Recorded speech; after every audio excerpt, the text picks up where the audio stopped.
No, but I've been fully confident in that decision for over a year now. A lot has been outed about Kris Tyson.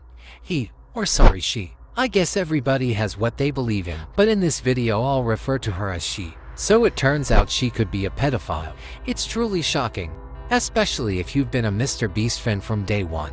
Yeah, got me. You would have thought Kris could be a pedophile. It makes you wonder what are the other things we don't know.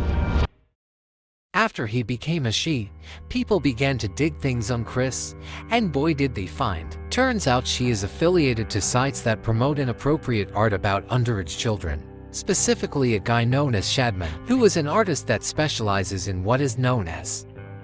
If you're still confused you can Google it. But what you will find would probably disgust you. People basically found out about everything by a video done by a guy called Prism, resurfacing disgusting tweets Kris made, and linking Kris to an art bought from a Shadman website, as it was seen hung up in her room. More tweets show up day by day, and it's really bad. Kris has also been accused of grooming a child known as LavaGS. Though he is 20 now, they started communicating when he was 14, and Kris was 21. Even more, another guy called Nate came with more accusations. Kris Tyson from MrBeast used me and manipulated me and did very inappropriate things with me while I was about 15 years old. I was actually friends with LavaGS at the time, who is the main victim of Kris that everyone has been talking about these last few days. He basically just says Kris had a Discord server with only minors.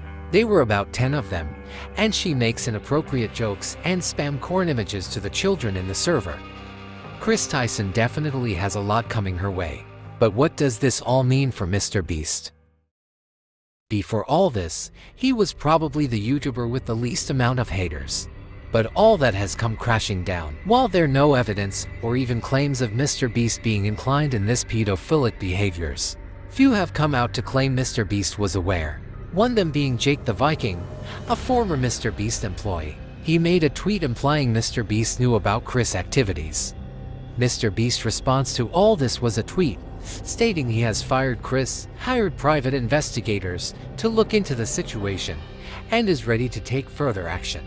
With Kris being the biggest dent on his perfect persona, one would think MrBeast is about to clear his name at least a little bit, until this happened. It's just a guy. This whole room is fake. This contestant is an actor and a secret employee at MrBeast. They had him dive through this fake door twice. This line of script. Basically, this guy who claims to be a former MrBeast employee made a 50 minutes video calling MrBeast a big fraud. He points out how challenges are influenced to make it last longer. Most random people in videos aren't really random and winners are sometimes predetermined. And this guy Mark, that had been partaking in recent challenges, is actually a MrBeast employee on payroll. This whole drama has left the future of the Beast Empire uncertain. But one thing is for sure, the once held trust for the Beast team has been lost.